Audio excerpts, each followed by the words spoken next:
ಗ್ರಾಹಕ ಪಂಚಾಯತ್ ವತಿಯಿಂದ ಇವತ್ತಿನ ದಿನ ಗ್ರಾಹಕರ ದಿನ ಅಂತ ಹೇಳಿದ್ರೆ ಅವರ ಹಕ್ಕು.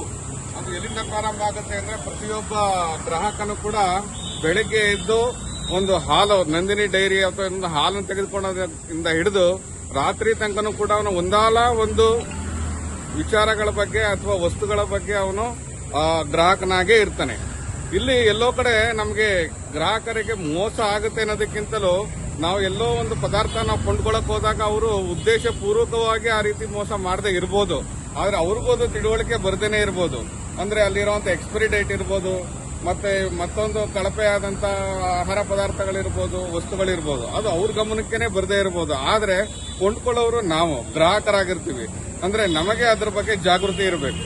ನಾವು ಅದನ್ನ ನೋಡಿ ಮಾಡೇನೆ ತಗೋಬೇಕೇ ಹೊರತು ಇದಕ್ಕೆ ಪ್ರೇಮ್ ಚಂದ್ ಅಂತ ಒಬ್ರು ಇದ್ದಾರೆ. ಅವರು ಆಗ್ಲೇನೆ ಕಾಶ್ಮೀರಿ ಸೇಬ್ ಅಂತಕ್ಕಂಥ ಒಂದು ಕಥೆಯನ್ನ ಅವರು 50 ವರ್ಷಗಳ ಹಿಂದೆನೆ ಬರೆದು ನಾವು ಹಣ್ಣನ್ನು ಕೂಡ ನಾವು ತೆಗೆದುಕೊಳ್ಳುವಾಗ ಅದನ್ನ ನೋಡಿ ಮಾಡಿ ತಗೋಬೇಕು. ಯಾವ ರೀತಿ ನಮಗೆ ಗೊತ್ತಿಲ್ಲದೇ ಇರೋ ರೀತಿ ನಮಗೆ ನಾವೇ ಮೋಸ ಹೋಗ್ತೀವಿ ಅನ್ನೋದನ್ನ ಹಿಂದಿಯ ಪ್ರಸಿದ್ಧ ಒಬ್ಬ ಉಪನ್ಯಾಸಕಾರ ಪ್ರೇಮ್ ಚಂದ್ ತಿಳಿಸ್ಕೊಟ್ಟಿದ್ದಾರೆ.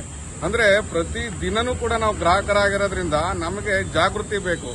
ನಾವು ಉಡಾಫೆಯಿಂದ ನಾವು ಪದಾರ್ಥಗಳನ್ನು ಕೊಂಡ್ಕೊಳ್ತಾ ಇದೀವಿ ಅಂದ್ರೆ ಅದು ನಮ್ದೇ ತಪ್ಪಾಗಿರುತ್ತೆ, ಅದು ಮಾರೋರ್ದು ಖಂಡಿತ ಆಗಿರಲ್ಲ. ಹಾಗಾಗಿ ಪ್ರತಿ ಸಣ್ಣ ವಸ್ತುವಿಂದ ಹಿಡಿದು ಏನೇನೆಲ್ಲ ನಾವು ಕೊಂಡ್ಕೋತೀವಿ ಆ ಸಂದರ್ಭದಲ್ಲಿ ನಾವು ತಾಳ್ಮೆ ವಹಿಸಿ